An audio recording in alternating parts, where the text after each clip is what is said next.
konsinyering. Iya, konsinyering kenapa sih? Ya sebenarnya rapat konsinyering ini kita sudah lakukan sebagai semacam tradisi lah di periode ini ya. Sebelum kita membahas ke rapat formal, ya, kalau misalnya bahannya banyak, terus kemudian penting, strategis gitu, ya semacam peraturan KPU, peraturan Bawaslu, terus kalau misalnya undang-undang kemarin ada undang-undang ASN segala macam, tapi pasti kami dahului dengan konsinyering. Nah, supaya nanti pada saat rapat formal, pada saat RDP itu semua sudah satu pemahaman, terutama teman-teman pimpinan dan anggota Komisi 2. Jadi tidak lagi banyak perdebatan di rapat-rapat formal itu. Nah, khusus malam hari ini, sebetulnya kita tadinya sudah mengagendakan sejak 2 minggu yang lalu, ketika pada masa reses, teman-teman KPU dan Bawaslu itu mengirimkan surat permohonan konsultasi terhadap 3 PKPU, ya, tentang logistik, tentang dana kampanye, tentang kampanye, terus tentang pengawasan dan macam-macam. Tapi di dalam 2 minggu ini kan ada peristiwa politik yang luar biasa. Ada putusan Mahkamah Konstitusi tentang yang harus ditindaklanjuti oleh revisi PKPU tentang pencalonan gitu.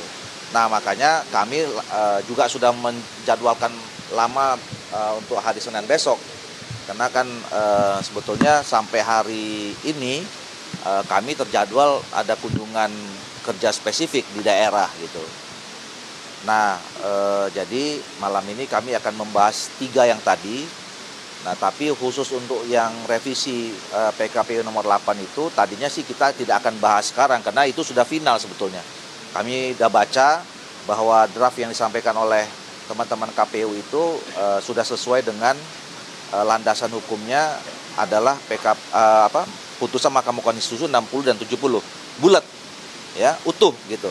Jadi tidak multitafsir, dan bahkan KPU kan sudah mengirimkan surat edaran surat perintah kepada KPU seluruh Indonesia bahwa hari ini kan sudah mulai dibuka pendaftaran bakal calon kepala daerah, wakil kepala daerah, yang itu rujukannya sudah pakai putusan Mahkamah Konstitusi itu.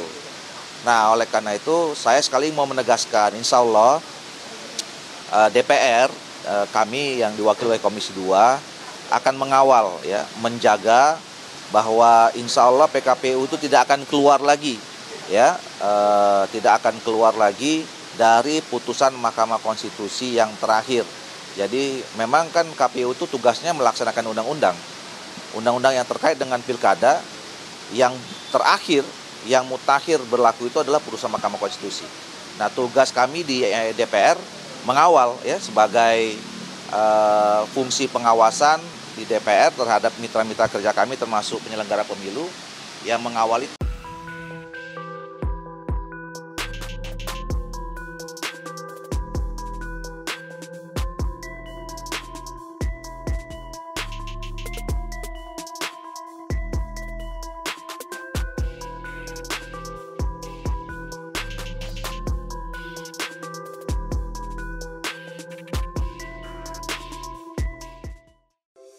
Di antara banyak sumber informasi, kami layak dipercaya.